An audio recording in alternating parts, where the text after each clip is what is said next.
So basically, for pricing philosophy, before you can price your offer, you need to know three things.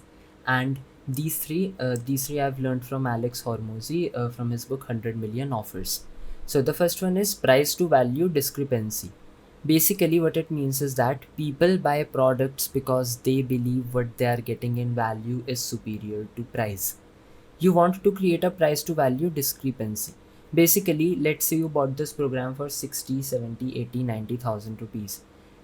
You bought it because you think the value that you are getting is worth more than that. That's why you're buying it, right? So you want to create a price to value discrepancy. What it means is that you make your offer seem way more valuable than the price you are charging from it.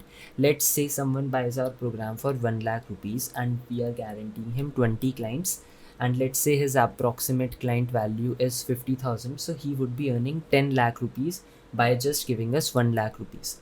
So, if someone thinks value is below price after purchasing, your business is doomed. You never want someone to think that the value they are getting is less than what they paid for your service. Most businesses are below this line, which is why they struggle so much with client acquisition. So let's say this is a line, this is your pricing 50,000 rupee, and then there is this value. And as soon as the value hits the price mark, so as soon as the value you are providing in monetary terms, it is as equal as the price you're charging. So let's say the value is also 50,000. That's the point of cancellation. And average products put you at a point of cancellation or below. Now, to improve this discrepancy between price and value, there are two ways. You can either decrease your price, because like let's say the value that you are giving is 50,000, is worth 50,000 rupee. You can start charging something less, like 40,000 or 30,000 rupee, and in that case the value is above, and that way you have created the discrepancy. And the option two is you increase the value, so you're charging 50,000 but the value you are providing is now worth 80, 90,000 rupees, or 1 lakh, 2 lakh, 3 lakh, something like that. So the option one is bad, option two is good, and now let's talk why. Price can only be reduced to zero, and charging less sucks in every way imaginable, while value can be increased to infinity, and adding value is amazing in every way imaginable. The goal for your market when purchasing product is to buy a huge amount of value at a discount. They are not worried with how much they are spending, they are worried with how much are they getting back. So even if I price this program at 1.5 lakh or 2 lakh or 3 lakh, as long as people think that the amount of value in monetary terms is more than what they are paying, they will pay happily. People are not afraid of paying more, people are just afraid that they won't get how much they are paying. So what people basically want is dollars at a discount. Now we are going to talk about the virtuous versus the vicious cycle of pricing.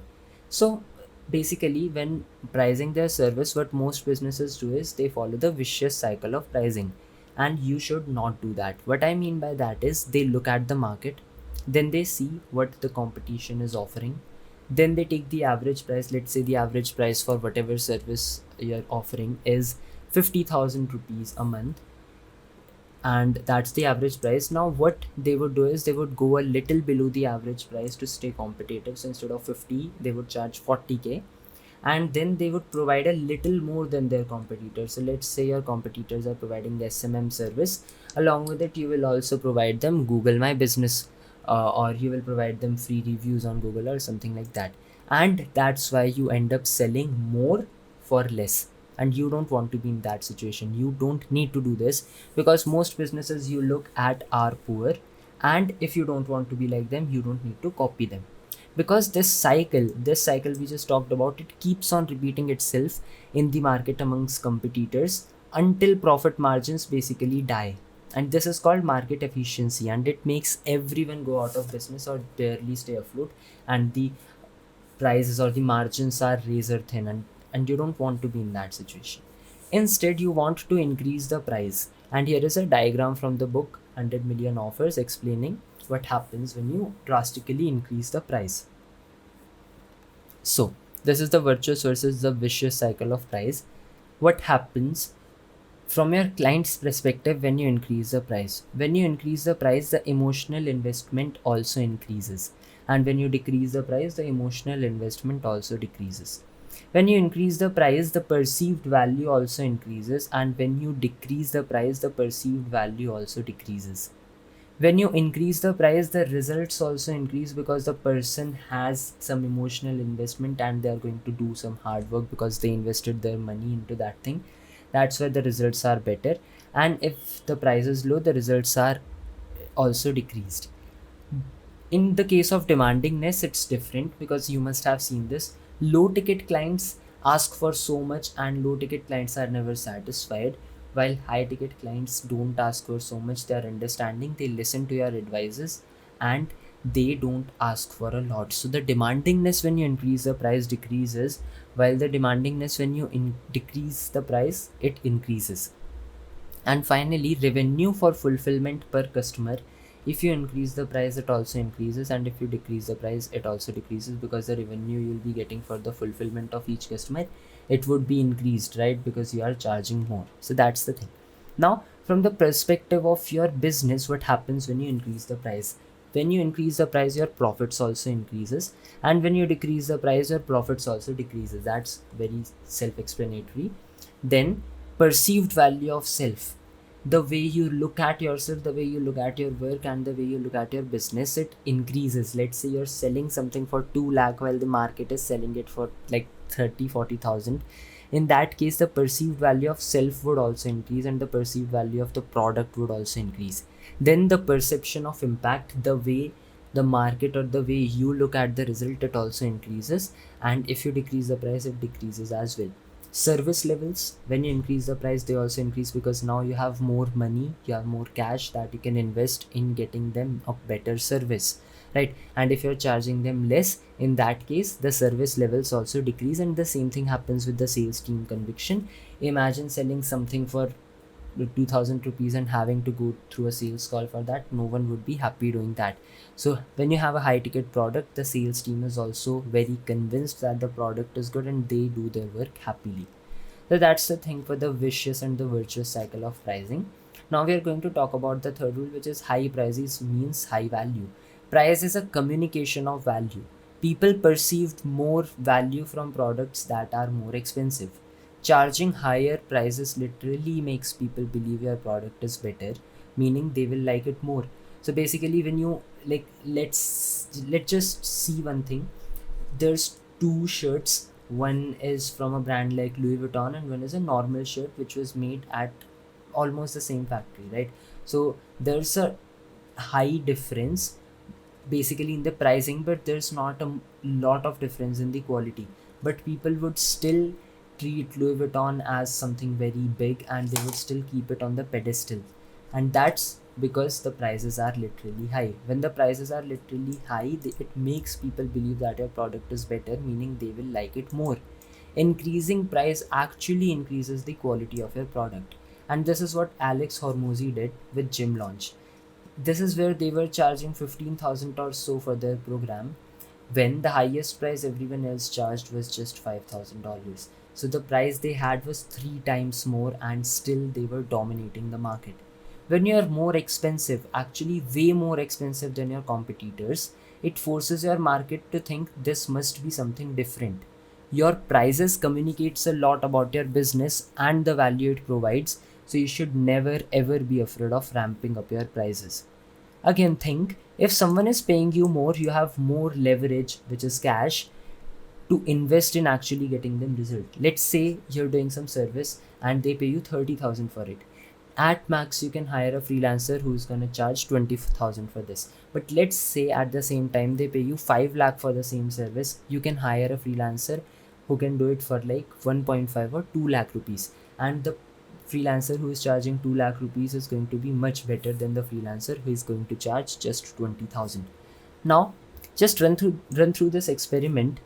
If I 10 times my price today, what would I have to do to make it more valuable than the price? So let's say instead of selling this main program for 60,000 rupees, I was selling it for let's say 6 lakh rupees.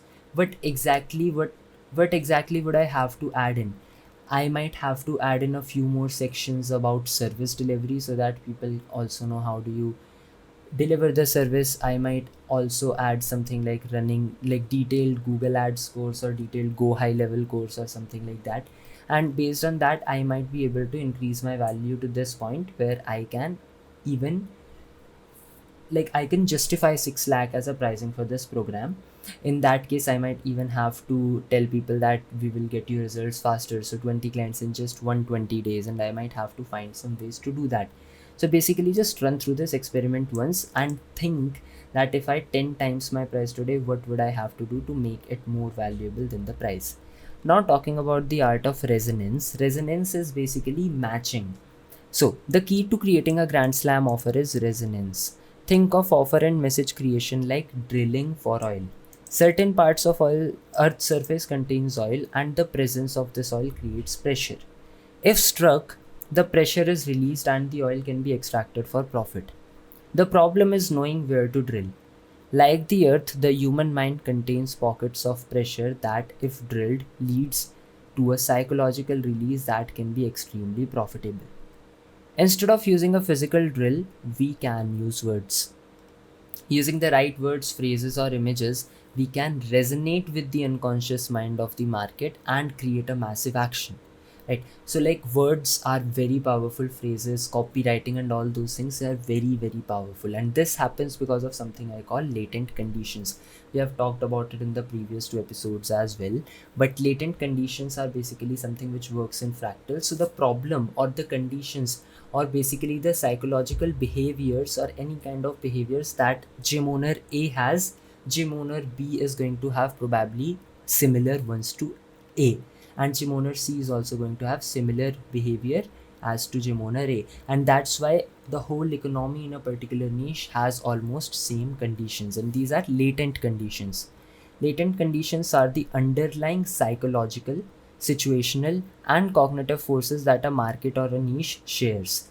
If you understand these latent conditions of the market and the frequency at which they exist, you can create a stimulus with the same frequency that will resonate with them, thus triggering action and converting them into becoming your client.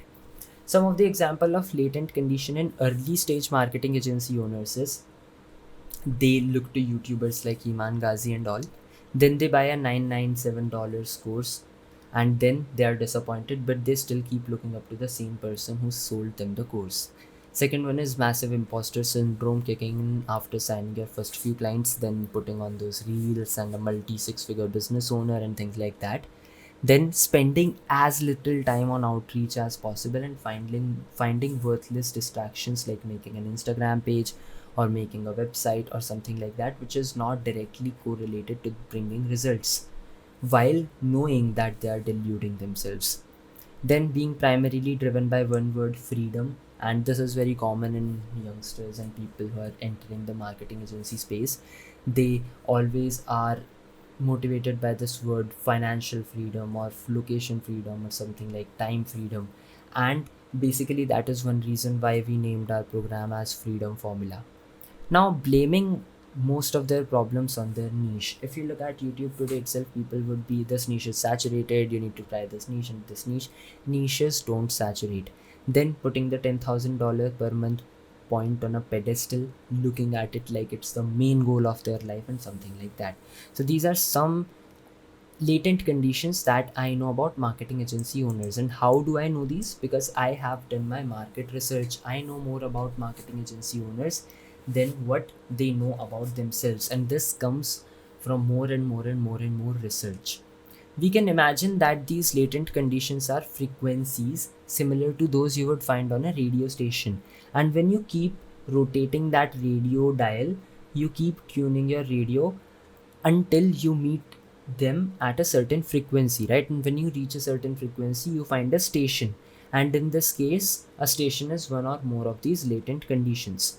Once a radio station is found, music starts playing, and in this case, once a psychological station is found, action is usually taken. Either massive pain is built or massive confidence is built in people.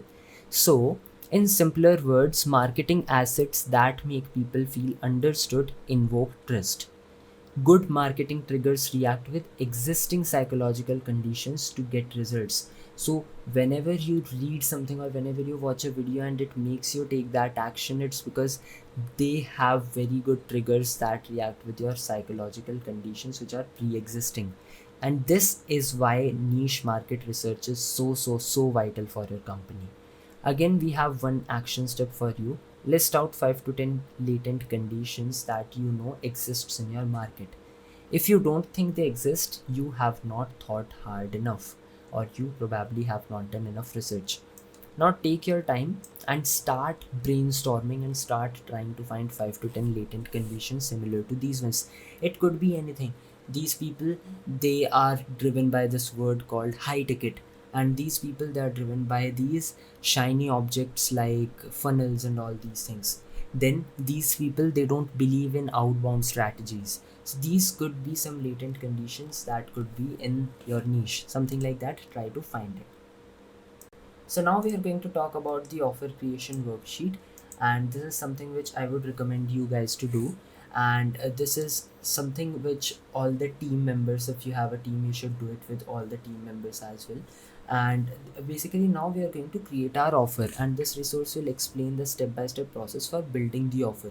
And it is very important to get this right, as it is going to feed into all the acquisition systems that we are going to build. So the first thing that we are going to do is we are going to define who. You need to know who you are creating this offer for. Even niches have segments. For example, not every gym owner struggles with membership acquisition, and not every agency needs help with sales. So which niche are you in, and what specific problem do you solve for these people or for this niche? Then what are the goals of the member of the niche facing this problem? What are the consequences of facing this problem? So let's say if you're working in a real estate agency or a real estate niche, and the problem you're solving for them is improving their show up rate. So the consequences of facing this problem of not having good show up rate would be wasting a lot of money on booking appointments and still not getting any shows, something like that. Then what have they tried to do to solve this problem in the past? What is their current situation? What is their desired situation? What do they truly want in the heart of their hearts? What do they believe in? So like, do they believe in Facebook ads, or do they believe that Facebook ads is a scam? What do they think about your service, or what do they think in general? What do you know to be true about their lives that you can use in your messaging? And then you conclude these things into 2 or 3 small points. Then we define the outcome, and the outcome is the promise that you're basically giving them. It might be their desired situation, or it might be fixing one or more problems that could contribute to it. For example, the desired situation of someone would be to get clients, but you can say, I will get your show rate up to 95%. Or let's say someone's goal is to get a very good body, but you can say, I will help you achieve 100 days of healthy eating. And these are components that contribute to the overall problem of either making more money or losing weight and getting a good body. So the outcome should align with what your niche wants, not what you can do. That's very important. So now answer the following. What is the big promise that you intend on keeping? What is the bold claim? How can you make this promise tangible? So like, give it some numbers. 5 clients a month, 5 appointments a month, this many followers in a month, or something like that. The next one is, where will someone be after you solve their problem? So let's say it's someone's show up rate by 95%, they would be getting like 3 to 4 show ups every single day. How will they feel once they have this outcome? What is the end state that they will be in after working with you? What will this mean to them, and what new doors will it open for them? Why is this outcome important to them? So like, getting this show up rate to 95% is important to them, because otherwise they will end up spending more money on appointments and letting them go to waste. Then what unconscious drives does this outcome accomplish? And then how does this outcome move them closer to their desired situation? Then what will be their next desired state once the first one is achieved? Now you're going to conclude them in 3 easy steps which even a 10-year-old could understand, and you will be moving forward to defining the time frame. Now your time frame can be monthly or over a set days of, like, set amount of time or days. I personally like making offers that elapse over a certain amount of time instead of doing it monthly. So 100 appointments in 90 days sounds much sexier than 30 appointments every single month. So I like to do it in this way, but it's not very necessary. The next thing is, what is a realistic time frame for you to achieve the outcome by? So basically, whatever plan you have in mind, how much time do you think is it going to take? The next thing is, why does it take this long? So why exactly is it taking this much time? And then you try to figure out some ways by which you can possibly make this process faster, because people want quick results. No one is patient enough to wait for something for a very long time, right? So the faster you deliver it, the more happier the customer would be. And then you conclude it again in three easy points. Then we establish the methodology, and these are what steps or instructions needs to be followed for the outcome to be achieved. If you're doing a done for you service where you're doing everything for the person, in that case you will explain what steps you're going to take. And if this is a done with you or a coaching solution, in that case you list the steps that you will take. So answer the following: what are the core components of your offer, and how do these core components help you achieve the outcome? Now you're going to make a list of what needs to be done in full detail to achieve the outcome. So let's say I want to sell a packaged solution to real estate people. I can go for something like, first we will go through all your listings, then we will get all of your photos, then we will get them ready by our graphic designer. Alongside, we will also be doing targeting as per your requirement. Then we'll be running Facebook ads. Once we get the leads, we will be qualifying the leads. Once the leads are qualified, we will be basically booking the appointments, like converting the appointments into show ups by using our Terminator show up system or something, and things like that. So this is basically the methodology. Now, what are the most important items on this list? Then what are the least important items on this list? Can the least important items be removed while still achieving the outcome? And once you try to find the answer of this, try to remove as much as you can. You will redo your list, but this time you will make each step simple, no more than 6 to 9 words. And can these steps be understood by a 10-year-old? If not, you need to make it more simple. Now we are going to create the factors of value. Factors of value explain why your methodology works and why you should be the person to execute or help them on executing it. Anyone could compete with Freedom Formula by presenting the same methodology, but it's how we do it what matters. Now you need to list all the obstacles, objections, or problems associated with each item in your methodology that you just wrote down. So basically, for example, what you will basically be doing is, you will then try to find some solutions to these, because anyone can present a methodology to a prospect. What's important is for the prospect to believe that this method works, and they will only believe it if they'll only believe it if they don't associate any major obstacles with it, right? So let's say, for example, in Freedom Formula, I say someone make 200 calls. Now, as soon as I say this, there would be questions popping in their mind. For example, make 200 cold calls a day. And the immediate problem that would come to their mind would be, I don't know, I don't want to make calls. Then I can say, we will help you source VAs. Then they would be saying, I'm going to have to pay for dials and not appointments. Will help you source qualified pay per call appointment, pay per call cold callers. Then they'd be like, I don't know where to find people to call. We will help you source qualified leads and owner's name. Then they would be like, I don't know what to say on the call. How will I know who to talk? And you can be like, we will be providing you proprietary scripts and templates that convert. So these are some questions that may come to their mind, and these are some answers to those questions. Now I have written another examples here. Whichever of these may suit for you, you can use them. And this is basically how value is created. The outcome and methods are important, but the factor of values, these answers to these small objections that may occur in their mind, is how value is created. These make it feel real and possible. Again, it's your turn. List in simple form your method below, the important ones above, and the less important ones, either don't add them or add them below. Now list every problem that may arise from each of these. So let's say you're going to say that we'll run Facebook ads. They'll be like, do we have to give the budget or something like that. Or they would be like, I don't have any Facebook ads, like I don't have any Facebook account. Or they could be like, I've tried it in the past, it doesn't work. So you can write, with our proven this formula, it always works. If this does not work, we will refund you all the money, or something like that, right? So like this, you will be making a list of every problem, obstacle, concern, and objection that might arise from each of these items.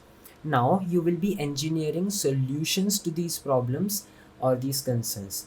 If you don't have solution, just imagine what the solution would look like if you had it.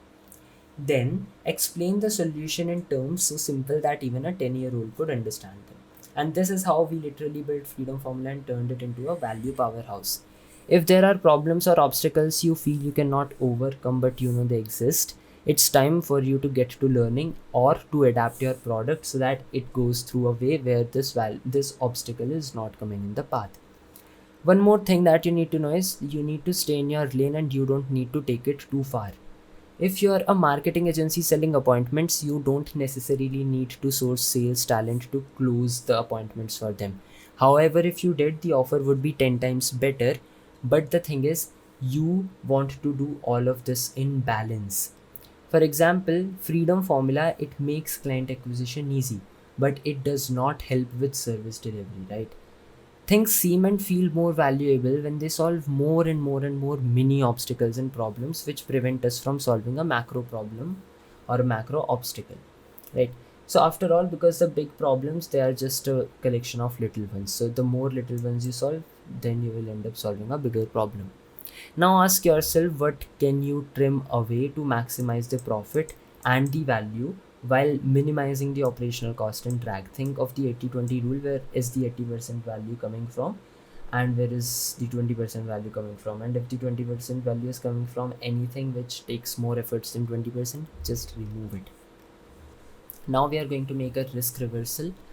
So we must reverse the risk. The less risky someone sees your offer, the more confidence it will inspire.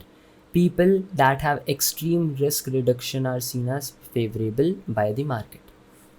So people want to know that if they work with you, they won't be worse off where they were at the start. Risk reversal allows us to do this. We must create a safety net because long gone are the days where you can just sell something and if it doesn't work out, it's on them, not on you. So, do you guarantee that if someone follows your method, they will achieve the outcome? If no, why not? There are probably further factors of value or further mini obstacles that you need to close, that you need to find solutions to, so that you can find solution to the main problem and you can guarantee it. If you can guarantee, build out your guarantee. Will you offer a refund? Are you willing to go in the red? So like, are you willing to pay money from your pocket if this does not work? Will you work for free if it doesn't work? What could you give them as an apology if it doesn't work? Are you willing to work on a performance basis? How are you aligning the incentives and what incentives do you actually have to make sure it works? So for example, in Freedom Formula, if I had to refund someone's money, I just won't be refunding the money, but I will be losing money out of my pocket, especially because of this time that I invested here. And the second reason is because I have to pay other members and other softwares and everything, but I'll have to refund. So the incentive I have is I need to be very, very, very good at my craft so that I don't have to generate refunds. Otherwise, I'll be paying money out of my pocket. The stronger the guarantee is, the more likely the customer is to adhere to the methodology and the more likely they are to do what you tell them to do. So again, if you're worried about offering risk reversal, just realize it's a maths thing. Maybe you end up having to refund 2 out of your 10 customers, but if having the guarantee meant you were able to sign them in the first place, it's worthwhile. That's one thing. So even if you had to refund 2 people, you still got paid by 8. Well, where in comparison, if you did not have a risk reversal, you would just get like 1-2 clients in total, while here you got 8. Now it's time you position a risk reversal and you start using phrases like pay on result, pay on performance, we only profit when you do, or a legally bound guarantee, or no win, no fee.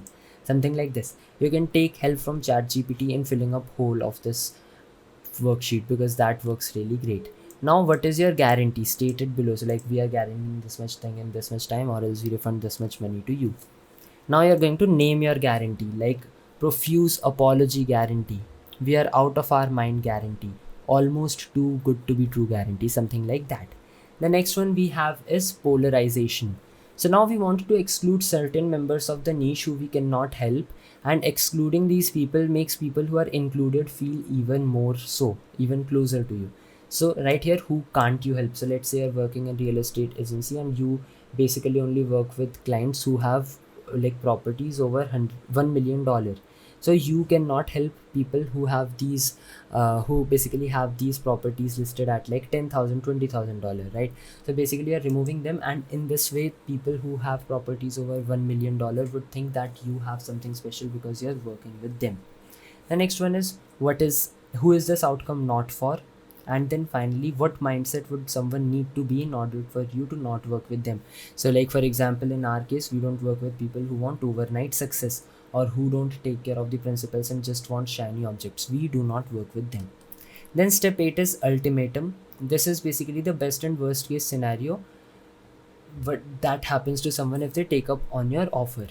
We want to set a contrast between the up and downside, recognizing that there is infinite upside and there is a very little downside. This creates more value. So you can write like the best cases, you get 20 clients in the next 180 days and then you have proven appointment booking systems, and the worst cases you don't get, like you don't have to pay anything, you don't get a lot of clients, but you still got all of your money back, plus along with it you got all the proven systems and processes for free. So again, this is an example, it may not be the actual offer of Freedom Formula. Then the step 9 is packaging, and packaging is positioning assumptions. It's time you reposition your product against the assumptions of the market. Think about it, people don't buy chocolate bars, they buy a gateway to temporary bliss. Some examples again are Freedom Formula, we are selling a video course, but when packaged it, we are selling a proven initiative to build a predictable high ticket client acquisition infrastructure. The second one is health coaching. So basically the person is selling a diet and a workout plan, but they're selling a new easily followed lifestyle that will guarantee that they lose 30 pounds in the next 6 months. You can also use metaphors. For example, let's say someone's running Facebook ads so that they can get infinite appointments, and then they have a funnel so that they can capture them. So you can say something like, we are selling an infinite, like notion of infinite appointments and a fleet of fishing trawlers, which is like funnels to fish it 24/7 for your business. The next one is, again there are a lot of these, but then there is this one where we are selling email marketing. So we are selling Klaviyo animations and automations and templates, but you can sell it for something like, we are selling an endless conveyor belt of qualified traffic to your source. Again, answer the following: if you bought it back to bare bones, what exactly are you selling? Are you selling Facebook ads, Google ads, or a course or something like that, right? The above answer likely positions you in the same way as everybody else, and you don't want that to happen. So how do you make this sound sexy and in alignment with what they want? And that's how you package the offer. And now we are going to talk about the pricing. So let's decide on a pricing for your offer. The first thing you will do is you will find out how much your competition is charging for a similar outcome. Then you're going to ask yourself, how much is the outcome you're promising worth to someone in terms of money? Then you are going to figure out, what are they going to be willing to pay for it, and if yes, how much are they going to be willing to pay for it? Then at what point does the value, does the price exceed value? Because you don't want that to happen. You'll then either increase the value or keep your price to where it was. Then what do you think the outcome is worth in monetary terms? So this is basically for fitness coaches and all. And then what are you going to charge them? So you must have some idea, right? And then ask yourself, if I twice the price today, if I doubled the price today, what value would you need to add to justify it? So basically ask yourself, if you doubled your price today, what value would you need to add to justify it? And then ask yourself, if you 5 times your price today, what value would you need to add to justify it? And then ask yourself, if you 10 times your price today, what value would you need to add to justify it? And then find a sweet spot. If you think you can add something and just get it to double, do it. But it's not like along with this, you also need to understand that there should be a balance, right? Then the next thing is, if you're unsure to whether or not your newfound method or factors of value will actually achieve the outcome, Make sure your pricing is not structured in a way that you get into the red zone. You never want to lose money out of your pocket.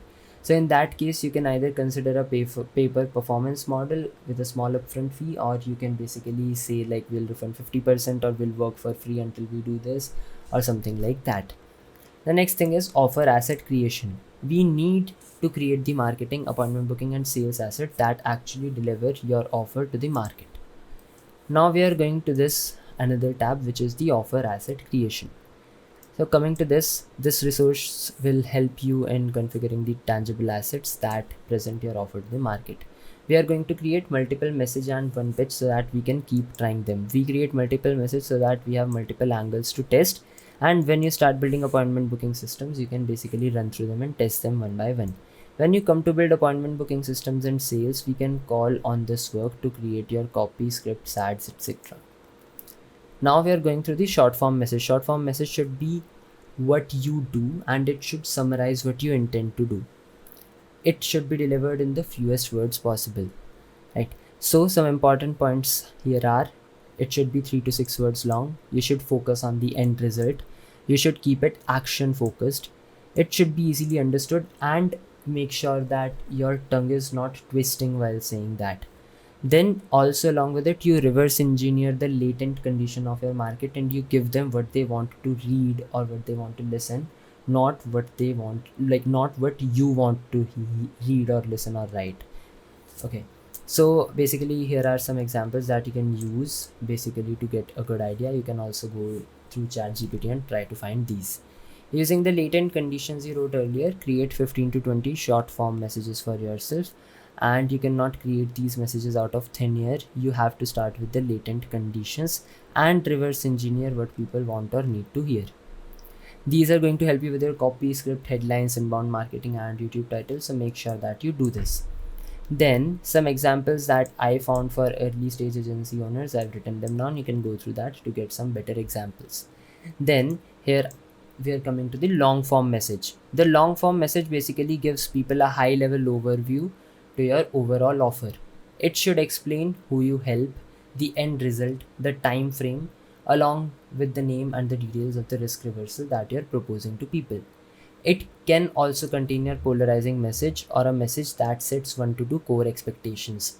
Again, keep it short, 1 to 2 4 sentences only. The less the better. Then you should also focus on the end result here. You never discuss how you are going to do it, because for that the person has to come on a call with you. Then it should be easily understood, it could be repeated. Then use words that display extreme confidence. Always use the latent conditions of your market. Never ever be afraid to bait people, because when even in our funnel we say that we only get paid when you get paid and we only work on a pay on result basis, but what happens is people still come on a call, and at very rare they have this objection that you had this and you're not doing this, and in that case we can say that we basically guarantee we refund you all the money if this doesn't work out, which is similar to what we wrote there. It's just to get people on a call. And again, I would rather have a lot of sales calls with objections than not having any sales calls, right? So that's basically one more thing you can do. Again, I have written down some examples here that you can go through, and then draft 4 to 5 long messages to test in your acquisition below. Once that is done, we are now going to form a strategy, and the strategy explains how are you going to achieve your outcome or why your way works. So strategy is basically items on the methodology plus your factors of value associated with them. Your strategy can double up as the terms or expectations of your guarantee. It's important to have one, as it sets the precedent for what someone needs to do. So the first thing that you need to do is you need to make a list of the core items that people will care about in your methodology. Once that is done, next to it or under it, you add value by solving some problems that you think people will have in their mind as soon as they read it. And basically once you're done, these are the steps that you're proposing. Some key points are: keep it simple, less here is more. We are going to use these to invoke curiosity in the market. So you don't need to share every in and out here, you just need to give them a little teaser. Again, I have written down some examples here. So like this is what you need to do, and this is basically why you need to do it and how you can solve this. So for example, sending 100 Loomless automated emails per day, we will provide you the scripts and VAs for this. and whatever there is, we have this value thing here, and then we have the main thing that you need to do. So this is the methodology part, and this is the value factor. Again, I've made some examples for you, and now list on your methodology and factors of value below, and try to cut out as many as you can, because less here is more. Now we are coming to the main part, which is the pitch. And the pitch ties your offer together in a cohesive 1 to 2 page document which can be read or understood in 2 minutes or less. You don't want to keep it very you don't want to keep it very complicated. You want to make it as easy that even a 10-year-old could understand it. And your pitch does not include the price. So the pitch consists of 5 parts: the promise, the strategy, guarantee, ultimatum, and the packaging. And this is basically how you can create a pitch right here. So first of all, write down who we help. On step 1, we found out who we help and we concluded something. So based on those conclusions, you can write that down here. Then basically our promise. So what exactly are we going to do? So insert your best long form message here with the outcome, guarantee, time frame, and disqualifiers. Then we insert our strategy. So strategy is the methodology and factors of value which we just made. Then we insert our guarantee, what we are going to call our guarantee and how it works. Then you are going to add your ultimatum. So ultimatum is what would happen in the best case scenario and what would happen in the worst case scenario. And finally, how you're packaging yourself.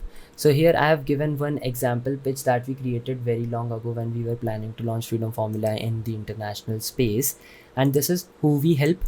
We help high ticket agency owners, coaches, and consultants who genuinely want to help people but are not having enough people to talk to, who have ups and downs in their client acquisition, who have long sales cycle and waste a lot of time in the process of doing that, who desire to have achievable, predictable, consistent business growth, and who have been burnt by acquisition vendors or marketing agencies multiple times.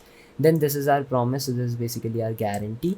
Once that is done, this is basically our strategy. So this is not our guarantee, to be honest. This is like our long form message. We vow to add $20,000 in monthly revenue and in the next 180 days with our profusely apologetic and legally binding guarantee. If you don't add this much in 180 days, we refund all the money and wire transfer you $1,000 and give you 6-month coaching of free. And it takes hard work. It's not an overnight thing, and it truly will take 4 to 6 months. Then we add the strategy. So this is what you'll have to do along with the factors of value, of course.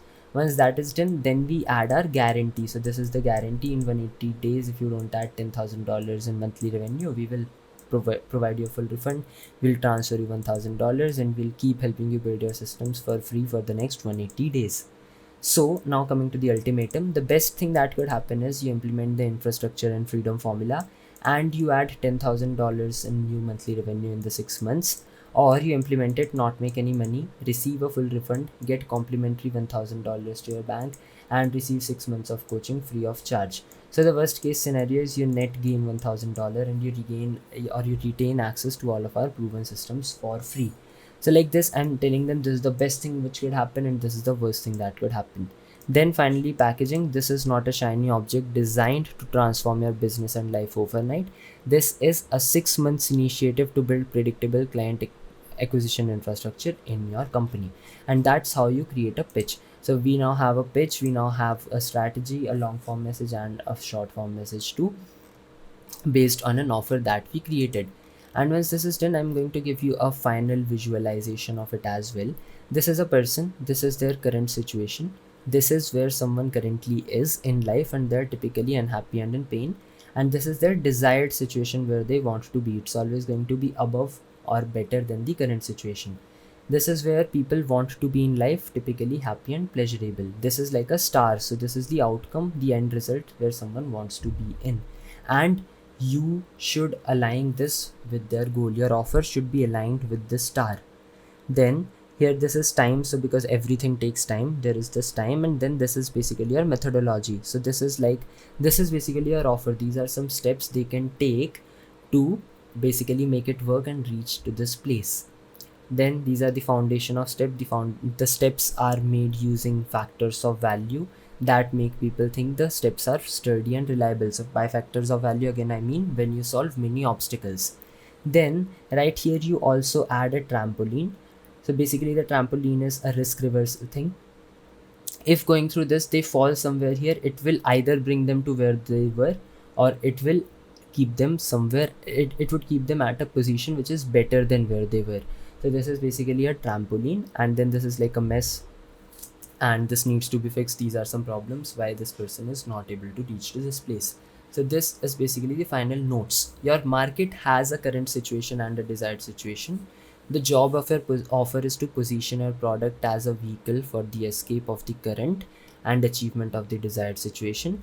And you must reverse risk, you must make it tangible, and you must focus on the outcome and solve a problem, and you need to know how do you communicate this well. And that is basically it for this particular session.